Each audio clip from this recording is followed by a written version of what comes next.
Kibaw ba mo giyon sa pagilig ang atong bagong Santo Papa?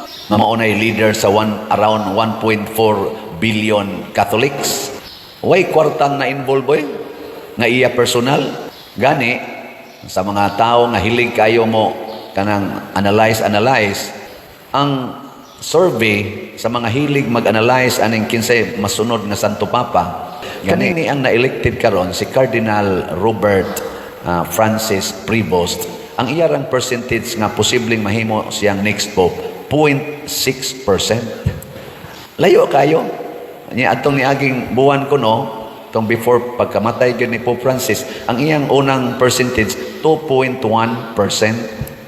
Nahimo pag yung 0.6%. Pero siya nahimong bagong Santo Papa. Nga naman, kay ang mga cardinals, 133 cardinals, wa mangumpanya, nag-ampo sa Espiritu Santo.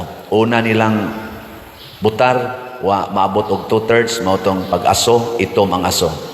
Murag sikan voting raman tingali, nakapili dayon sila. Holy Spirit.